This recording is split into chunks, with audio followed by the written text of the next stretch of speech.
Hey guys and girls, how's it going? Phantomic here, and today's video is basically all due to the GoPro event that happened earlier today and the announcements that they made. So they've been leaking out and speculating about the Karm drone, and everyone knew that was coming. But then the rumour started was because of their stock shares and things like that. Yeah, I'm jumping straight into it on this one.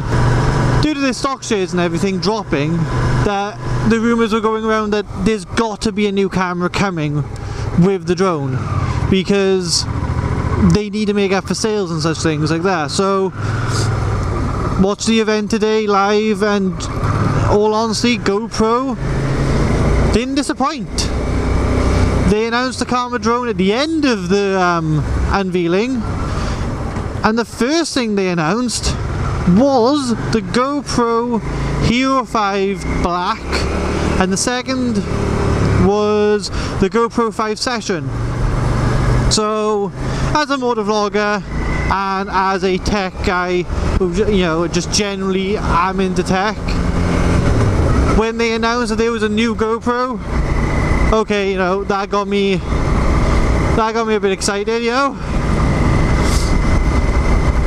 So they announced like it's waterproof out of the box, no need for the housing, which is fantastic. It's about time GoPro did that. But it's GPS, it's image stabilization. People speculated that they wanted 8K, but to be honest, I don't see why people assumed that was going to be a thing. Like, as an average viewer, people are still watching 1080p. Like, there's still not many people on average that have bumped up all the way into the 1440p and 2.7K viewing options. So like, as 4K is nowhere near what people are watching on average, I don't see why people assumed 8K was going to be a thing. They didn't introduce 4K 60, it's still 4K 30 though.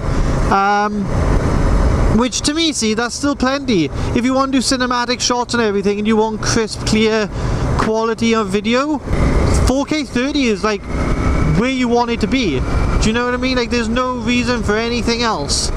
So obviously people always like having more, and I don't blame them, but you know, no, it's still 4K 30. What else was it? Yeah, so that's basically, you know, it's then all the usual stuff, you know, still usable by apps and things like that. You know, they didn't really go into much speculation on the cameras during the unveil, so later on I waited for their website to update because it went down, and then the website got updated to all the specifications, and that's where it got a little interesting. By the looks of it, it's going to be running a similar sensor, if not the exact same sensor, as the 4 Black anyways. So if you've got a 4 Black and you want a better quality, I don't think there's going to be much of a difference. So, you know, you haven't got to worry about that. But there is a massive change to the camera due to the modernization of the USBs. They have now introduced USB Type-C. So they're going for that universal plugs, the new universal plug basically, which is fantastic, but a downside at the same time, because if you're on any other GoPro, you know you use the old-fashioned micro USB adapter to plug in for audio and things like that. Well, now that's become irrelevant. That is not going to work. You will now need a new adapter to plug in your microphone, and according to their website, it is a £45 adapter. So it is not on the cheap side. It is nowhere near similar price as their last adapter for the last range of models, which absolutely does suck. But with new technology and the new, you know, with Type-C being the new thing, it's not that surprising. So yeah, that does suck, but you know, it sucks more because if you want to use that camera for motovlogging, because you know, what else would I mainly be buying it for? I'm gonna need that adapter, so yeah, that does suck a bit. But the Session, that's it, the Session. That is now also, using the same adapter, microphone external use. So if you didn't want the 5 black and you liked the Session and the cube styled, you know, camera and everything, you can now use that for motovlogging because it now accepts external microphone, which is fantastic. So there's some cool things, you know, about the camera. It all being in all black and waterproof and all that cool stuff. It's got a touch screen like the Silver did on the 4.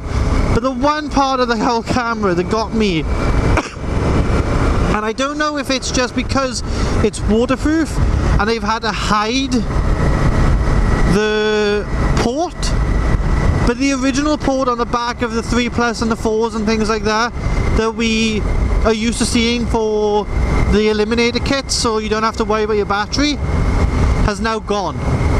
So that is a major downfall, because you are now being limited back to the battery of the camera again and having to buy batteries and carrying batteries with you, pulling over or whatever, if you know, or whatever, and swapping out batteries instead of just the Eliminator kit.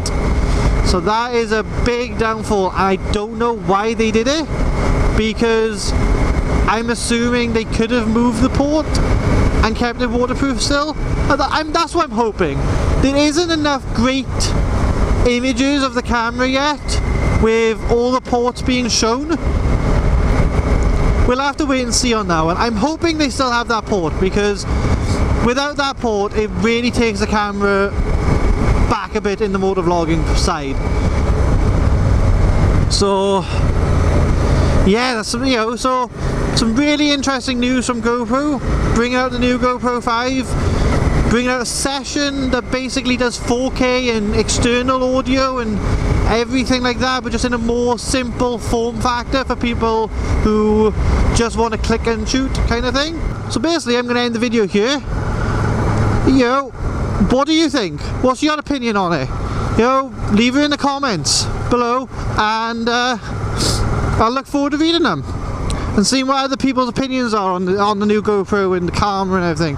So yeah, I'll catch you in the next one.